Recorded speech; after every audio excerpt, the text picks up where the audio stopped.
10,000 years ago, a major revolution occurred. Suddenly, there was an abundance of food.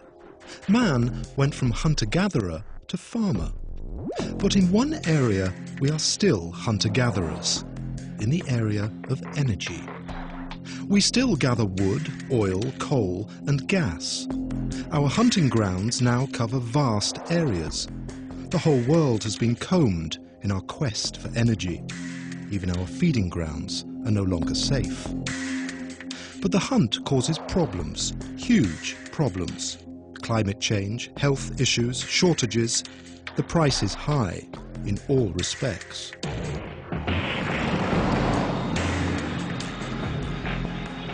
We are happy when the oil price drops, although we know that it's bound to increase in the end to ever higher levels.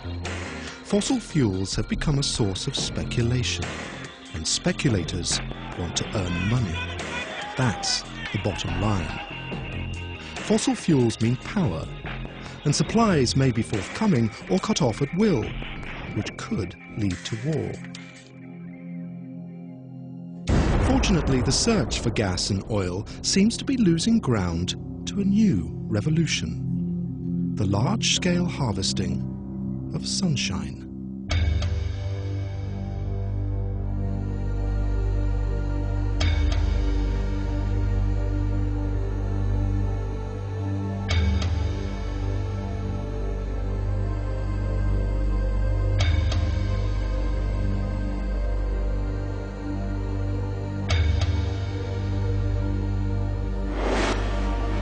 I don't think anybody's understanding how big this is or how big this could be. I think it's going to become one of the largest growing, fastest growing industry sectors in India. One of the real things, challenge about the industry is we have to quit thinking small, we have to think big. And I see this spilling to our neighboring countries like Pakistan, Bangladesh, Nepal, Sri Lanka, all of them. The solution for solar is not to think about, you know, a few panels here, a few panels here. It's a field full of panels of arrays.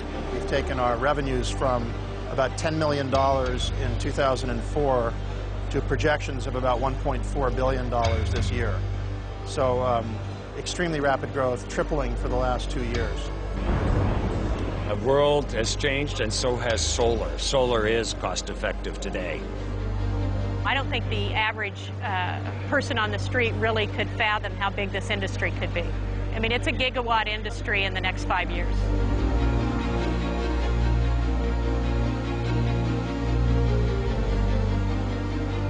My advice to all governments, to all companies, including to conventional power companies, don't make new large investments for conventional energies.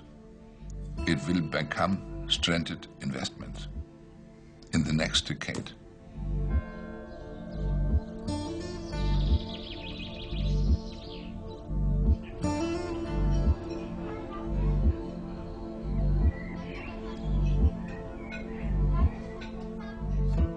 One country has started harvesting sunshine with a vengeance. The air is now cleaner, renewable energy is cheaper, and fossil fuel dependence has decreased. People driving through southern Germany will see farmhouses with solar panels everywhere they look. Even hills are completely covered in solar panels. Quietly and cleanly, these solar power plants generate electricity.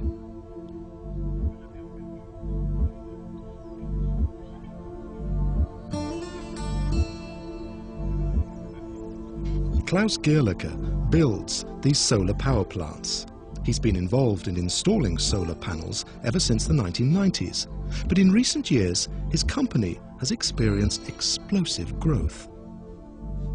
The 90s were really hard, and we did a lot in Spain and southern countries, a lot of off-grid systems for small houses somewhere in the desert or things like that. Nowadays, we are mainly focused on big free-field systems, on-grid systems like what you see here. And the company grows. Now we are 120 persons, and every year we are looking for 100 new persons at the moment. So we grow a lot.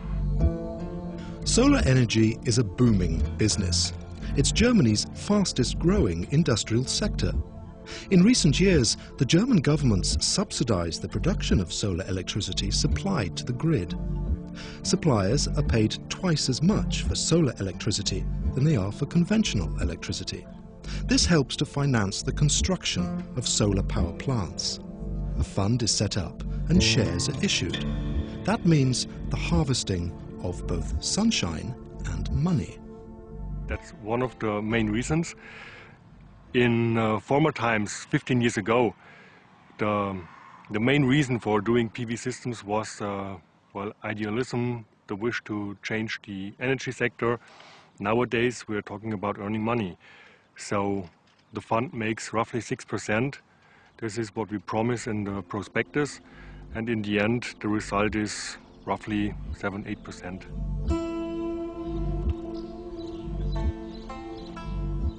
For 1,000 euros, you make a profit of 6%, and you buy a machine that makes you for the next 20 years the current you need. So you make your green current for the next 20 years just by investing in the right machine. You don't have to give away the 1,000 euro, it's just an investment. So the question is, do you bring it to the bank or do you pay it into such a solar fund? Germany's huge lead in the area of solar energy is due to the introduction of a so-called feed-in tariff law.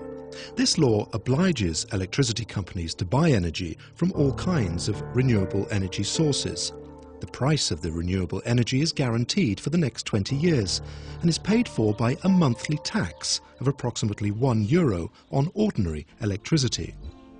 Making Germany a solar economy was the fantasy of just one man. At the end of the 1980s, socialist politician Hermann Scheer decided to focus his efforts on solar energy and wrote 2 books on the subject. He steered the tariff law and the subsidy measures through the German parliament, but had to fight all sorts of energy scenarios along the way. We have 3 kinds of energy scenarios.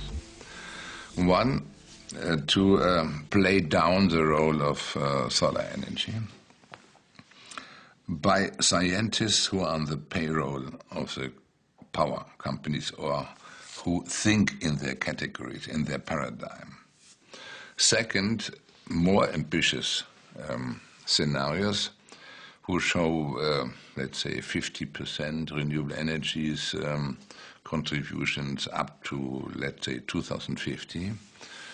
And many scientists have not enough courage.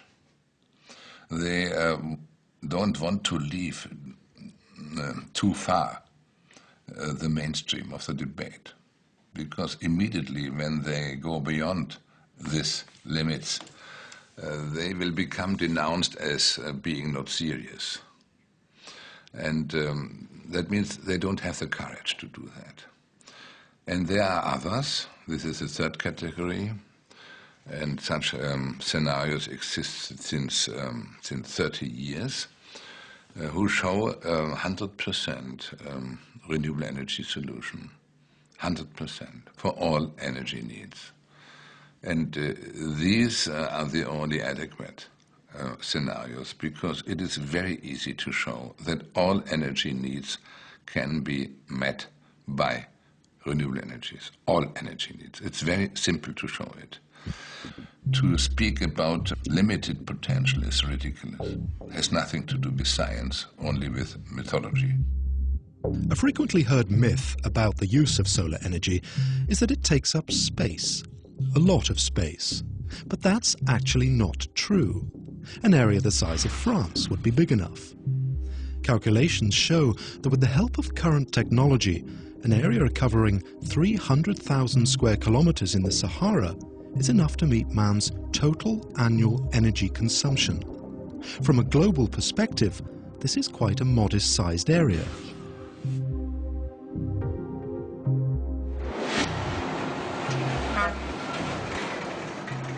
We need technologies to harvest it and to convert it into modern energy needs. The only question is how fast can we introduce a new industrial sector producing technologies for harvesting renewable energies.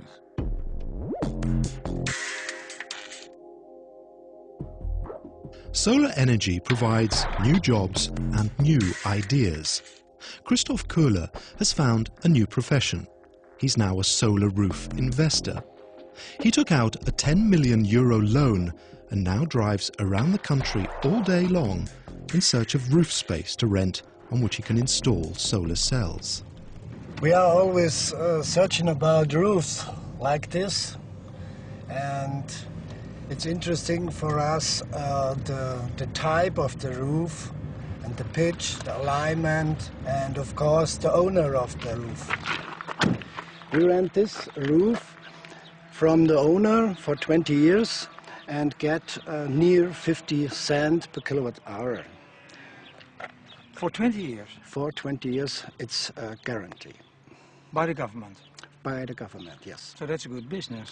This is a really good business because the return of invest is near after 15 years. The introduction of the feed-in tariff laws are the key to Germany's success. There, by law, grid managers must adapt their systems to allow investors to make money from the production of solar electricity. Innovation and the ultra-fast development of Germany's solar energy industry has been the result. Germany is now one of the largest solar cell manufacturers in the world. But that didn't happen on its own. It was an intellectual debate. It was a debate in the first years to contradict to all the underestimations, to all the practically to contradict to all the energy experts. The energy experts are a part of the problem. That's my experience. And it was necessary to contradict them, to show that they are wrong, to show that they create myths, to show that they give intentionally disinformations in order to block any consideration about an alternative. This was the first period. And then to create a fantasy, what could happen and what would be the benefits to shift to renewable energies. And this mobilized many people.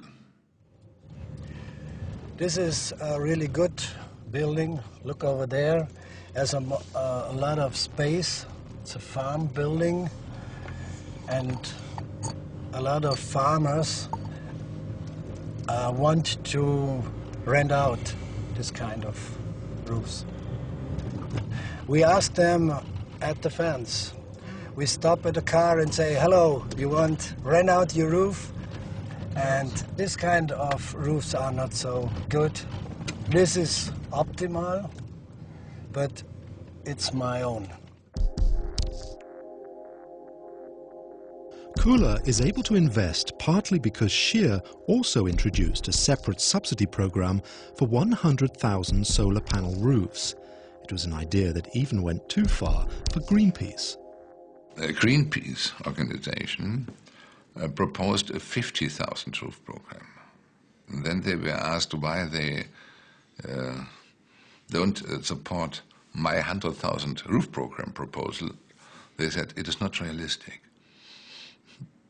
And but I succeeded in getting a decision, a majority for the 100,000 roof program. Nevertheless, although some in the party board of the SPD said why we should be more radical than Greenpeace, my argument was we should think about the industrialization of that. This is not the concern of Greenpeace, but we should look about clean energy and new jobs, new industry. We must have a broader view, and therefore we must have a broader program. Munich. More than 700 companies from all corners of the world have gathered for the biggest solar trade fair ever. Last year, the trade fair was held in Freiburg, but it's since doubled in size, so only Munich is big enough to hold it now.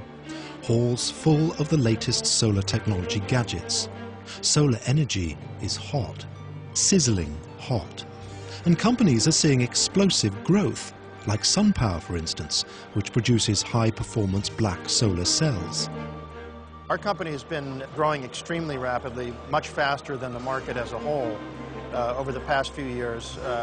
This technology was commercialized first in 2004, and during that time we've taken our revenues from about $10 million in 2004 to projections of about $1.4 billion this year. So extremely rapid growth, tripling for the last 2 years. It's been a lot of work. Solfocus is a similarly growing company, and it has a new technology. It started producing large-scale systems using cheap mirrors made of glass and aluminium to concentrate sunshine onto more expensive, very high-performance solar cells. This drastically reduces the cost of solar energy. They envisage a huge market. It is a big economy. I mean, even if you look at what's already been done, I mean, I think today Germany has more jobs in the renewable energy world than they have in automotive and engineering together. So it's, to me, it's already proven it's a viable world. The number of things you need to think about, and we found that you can reduce installation time by as much as a half and get on and do more systems and make more profit. As solar energy approaches the cost parity with fossil fuels, you're not looking at a solar industry, you're looking at an energy market, which is huge. So what you're seeing is for a while now, the technology has been moving at a pace where the efficiency's been crawling up and the costs have been crawling down. With what I would really call disruptive technologies, things like our concentrated photovoltaics or some other technologies out there, you're looking at a technology where you're changing that trajectory.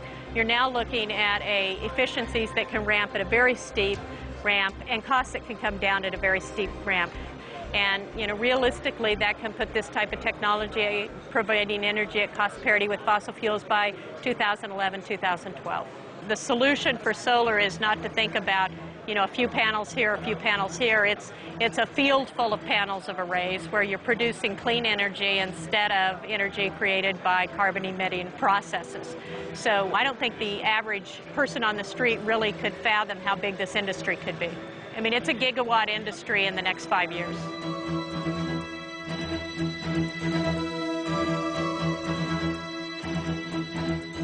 The costs for renewable energies can only go down, because all costs for renewable energies are, with the exemption of biomass, only costs for technologies. Not any more costs for fuels, no costs for energy transportation, for infrastructures, primary energy transportation. That means no externalities at the same time. That means they can only go down because technology costs go down by mass production and running technological improvements. And the playroom for technological improvements is much larger with new technologies than with old technologies.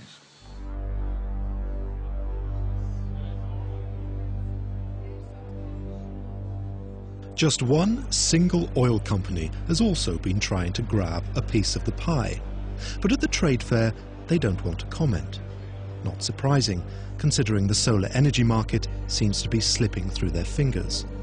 It's been taken over by the electronics industry that's learned that upsizing and mass production works. Applied Materials is one of the companies that supplies machines for the production of chips and solar cells. Mass production and technological innovation are the buzzwords here.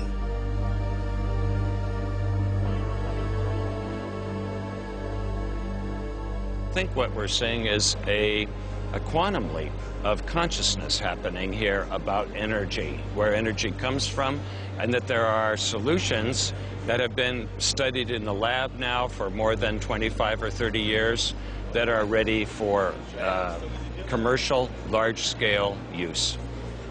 we have a history of 40 years of making equipment for making integrated circuits. And about 3 years ago, we began to provide the equipment to use in building up factories for large-scale solar manufacturing. As factories get larger and the scale of production gets larger, the speed of cost reduction accelerates. And what's happening today all around the world is the cost of a solar panel is coming down very rapidly, and the price of electricity is going up. So our ability, what we're seeing with the equipment is the opportunity to serve many of the new growing areas in the world that need electricity that's cost effective. We are only in the beginning. What happens is a revolution, a new technological revolution. This happens. For the layman, it's not immediately apparent, but a revolution is going on in the industry, a revolution that's even bigger than the IT revolution in recent decades. And it's already being dubbed the ET revolution, the energy technology revolution. This industry is maturing rapidly, and it's moving from the laboratory to commercial business. It's an industry, many of the people who have come to visit us at this conference have come from the integrated circuit business, and they say this is just like 30 years ago, with the transistor coming in to replace vacuum tubes. And suddenly a whole new market vista opened up. The panorama of all of those possibilities is being seen and tried here at over 1,000 exhibits. It's an incredibly exciting time for all of us, and it's part of growing up. And there's an excitement about growing up as well, large companies as well as small, finding a way to participate in this need that we have.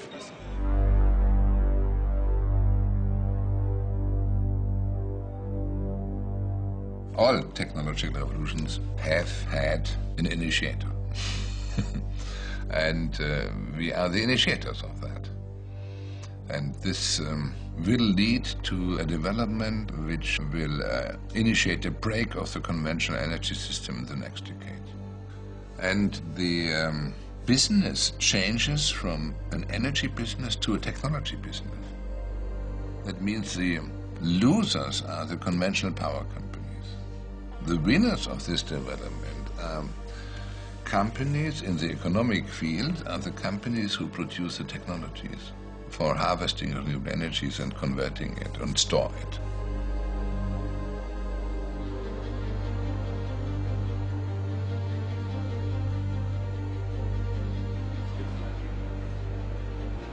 Scheer's message is clear. New industries are taking over energy production. His words seem to be confirmed by emerging economies like India.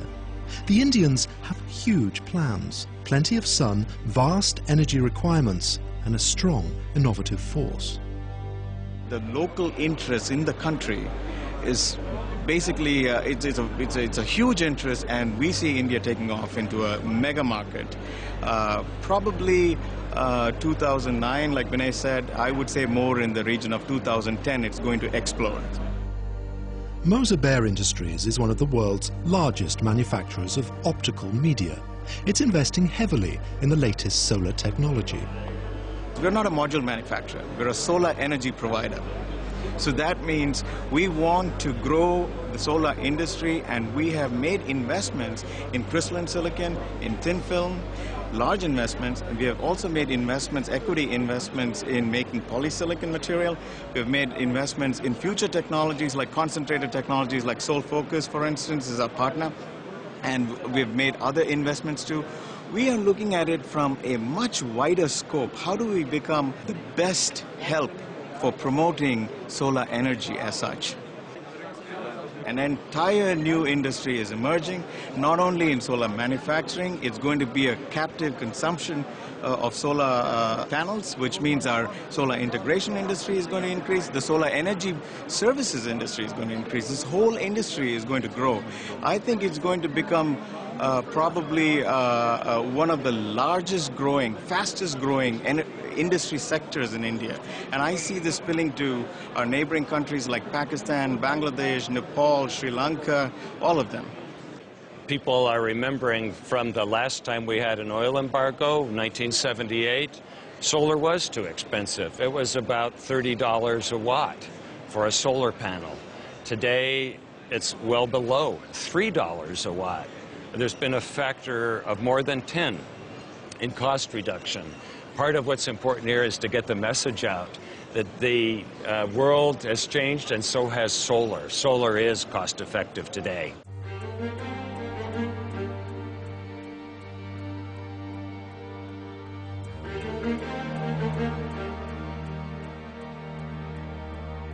Seville, Spain.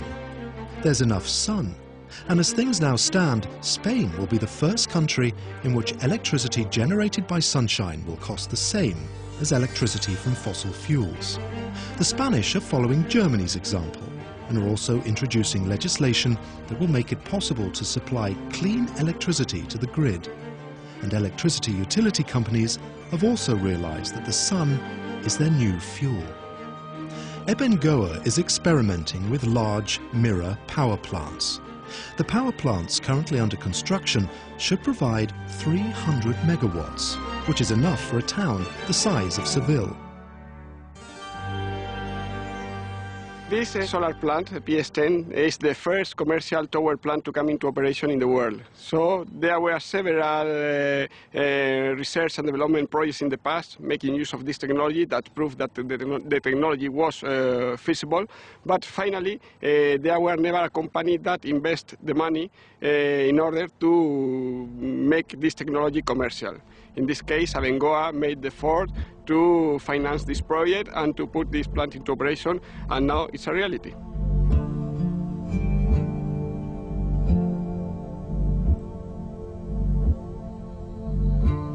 Mirrors measuring 120 square meters each reflect sun onto just one point on a massive tower. This results in high temperatures which are used to drive steam turbines to generate electricity.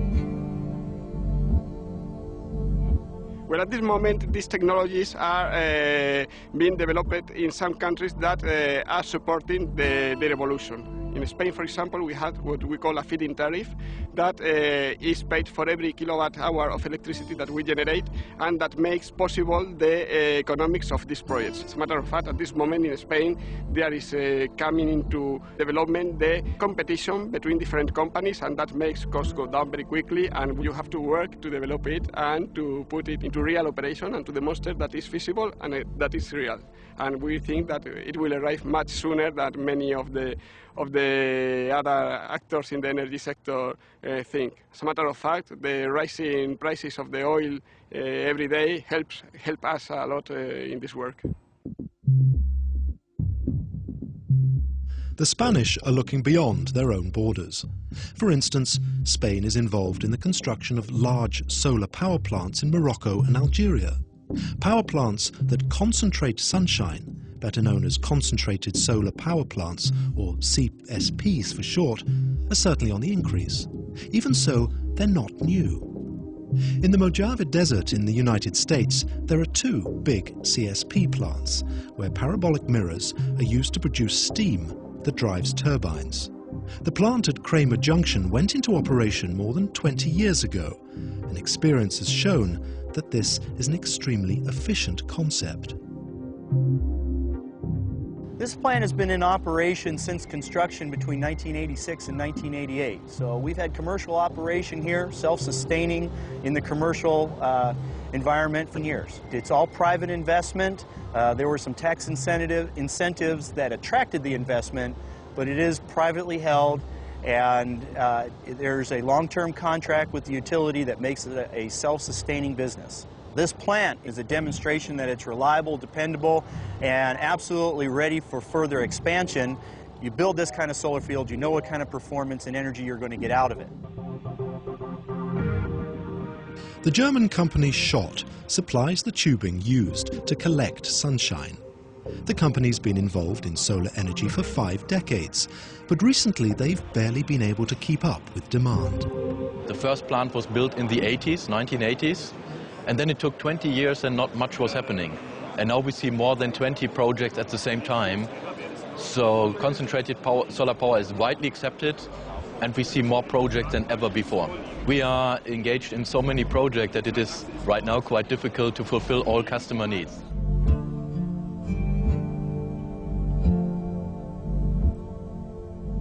CSP plants are extremely effective in high sunshine areas with little cloud.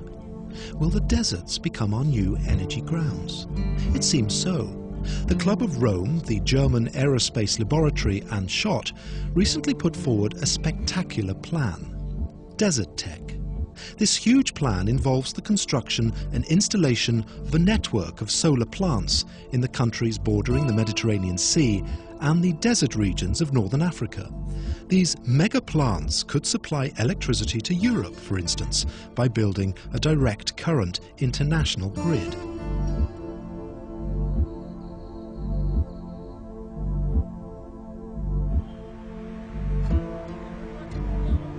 Jordan, Amman.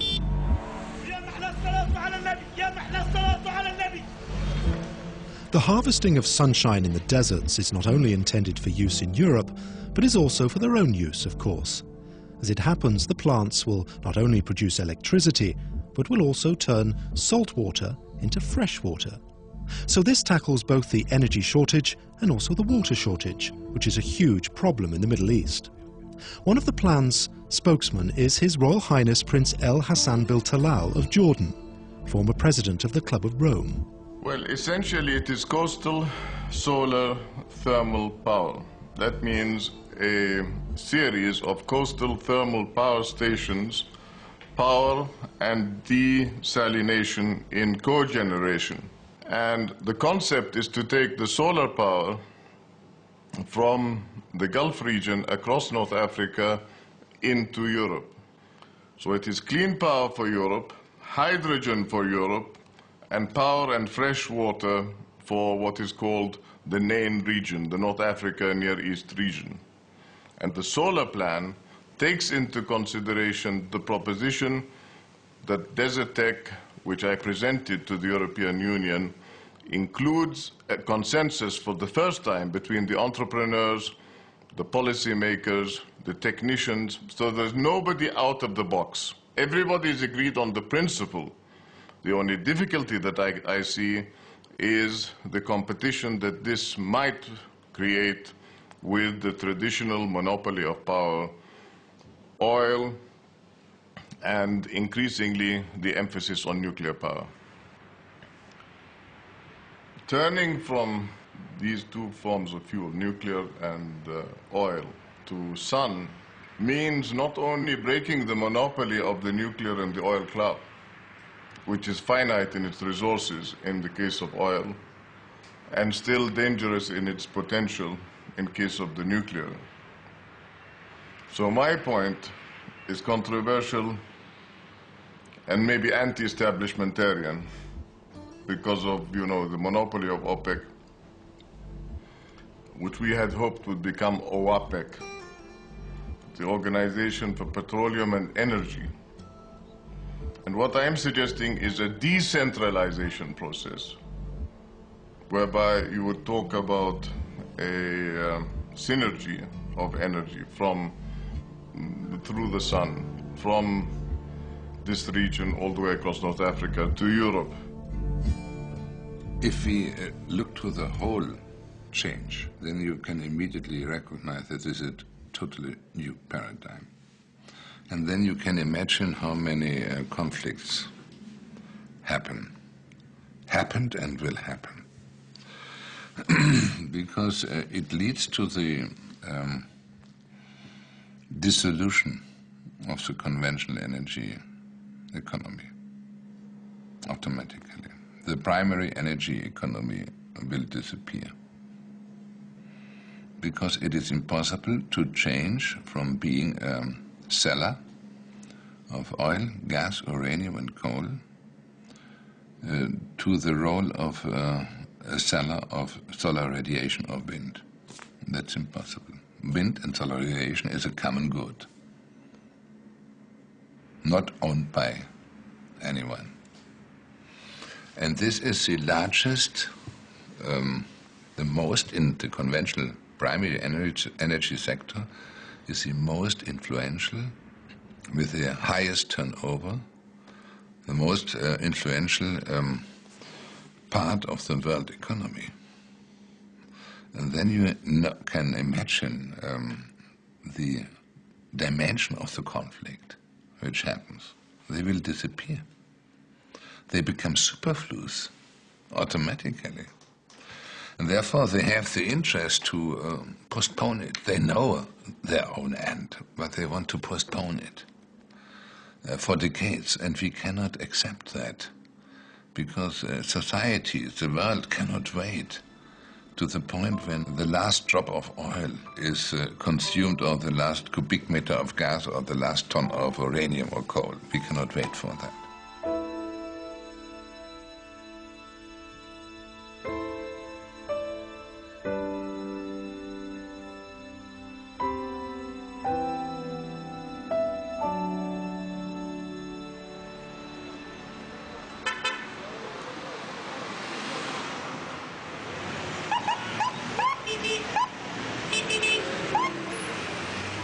I think the paradigm shift comes from the fact that we are talking about 10 billion people on the planet within a very few years.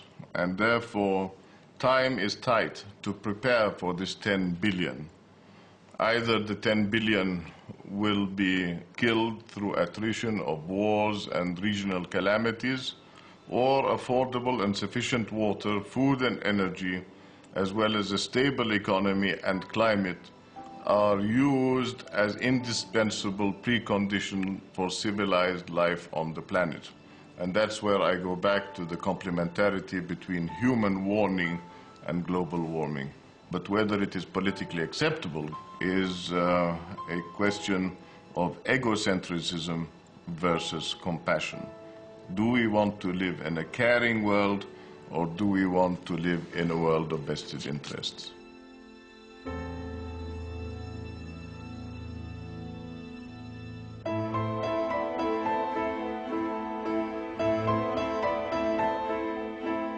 How do we save the planet but still provide mankind with enough energy?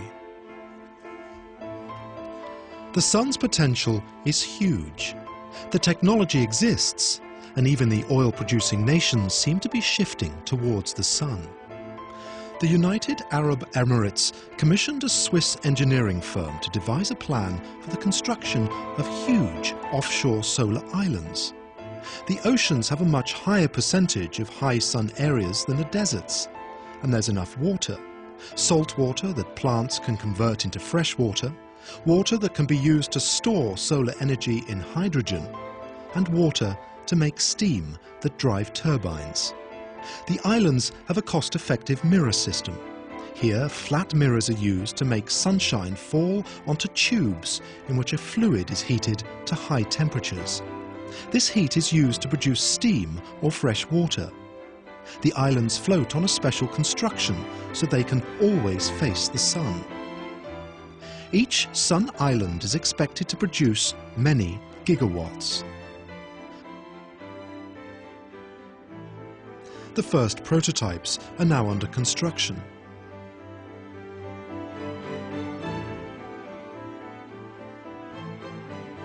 But not everything has to be that huge and awesome. We should also be able to harvest solar energy closer to home. Otherwise, we'll create a new dependence on large monopoly concerns, which is exactly what Hermann Scheer wants to prevent.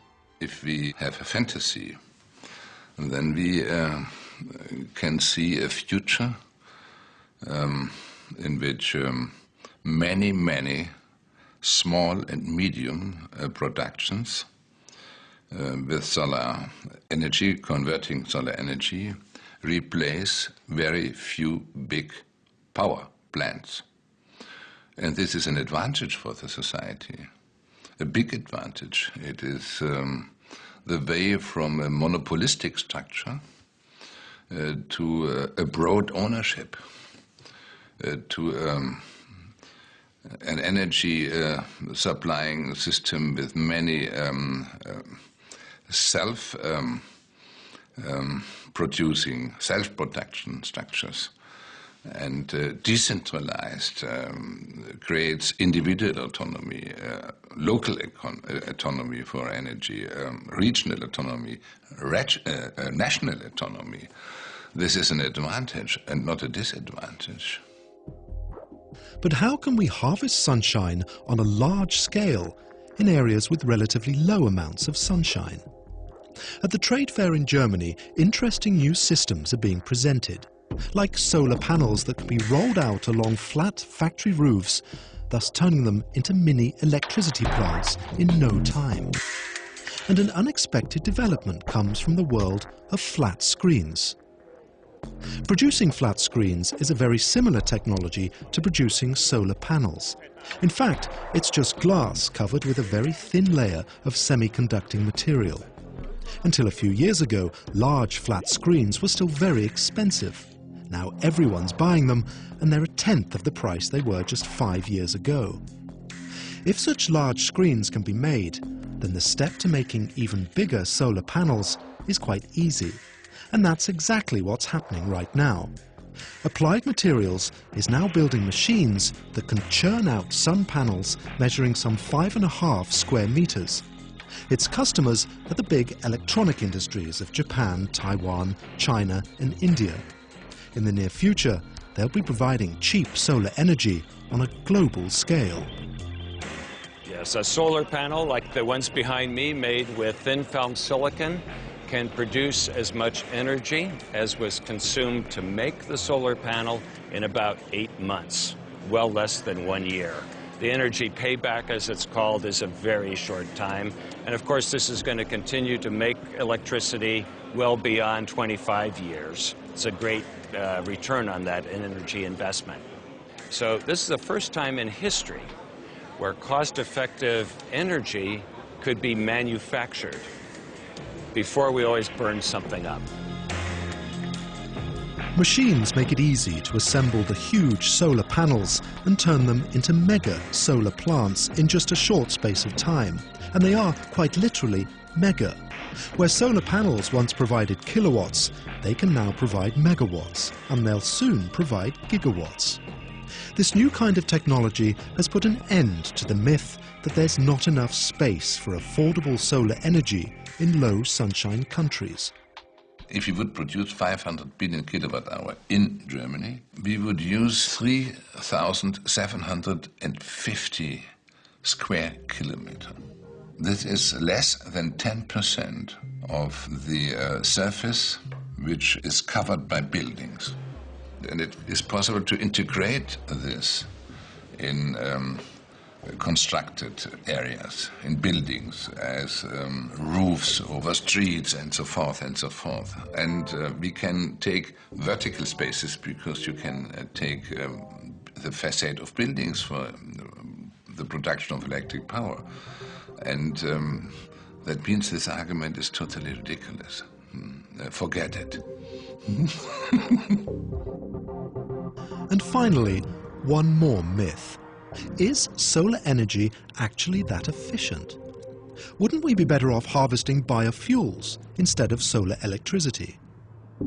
You don't see it, but this was a wasteland deposit, and farming was not possible because the yield for the farmer was really poor, so it was worth nothing more or less, and that's why I think here it really makes sense. And what is interesting, even if it would have been an excellent farmland, the energy yield in kilowatt hours, electrical kilowatt hours per hectare, is roughly 50 times higher than via biomass. So imagine, if you have a farmer growing plants, pressing out plant oil and firing them in a combined heat cycle process, you have 1/50 of the amount of electrical energy. This is incredible, I know, but this is 50 times more effective. The price of oil continues to rise, whereas the price of solar energy is falling. The technology exists. The electronics industry is all set. Worldwide, all kinds of countries are introducing similar laws to those in Germany. Solar energy will come faster than most people think. The German example has a worldwide meaning, no doubt. It encourages many governments and politicians and initiatives, free, independent initiatives, grassroots movements, organizations, companies. It encourages to start renewable energy policies everywhere. Because what is possible in Germany is possible everywhere. The argument is over by this practical example that it is not feasible, too expensive, not economically, and so forth. The argument is over.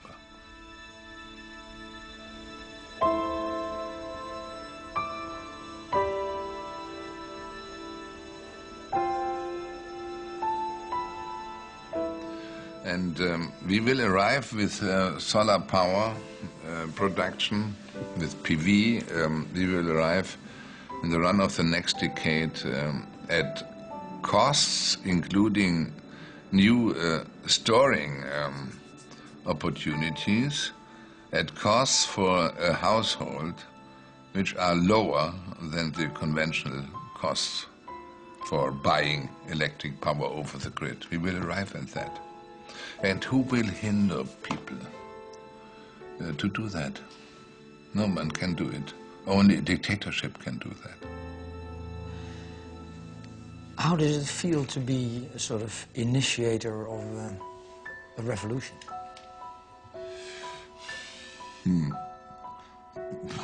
Do you know, perhaps you know the sentence of Schopenhauer, who was a German philosopher of the 19th century. And he wrote, a new idea will firstly become denounced as being ridiculous. Secondly, there are many fights against it. And finally, all people were in favor for that from the early beginning. And this will happen with solar energy.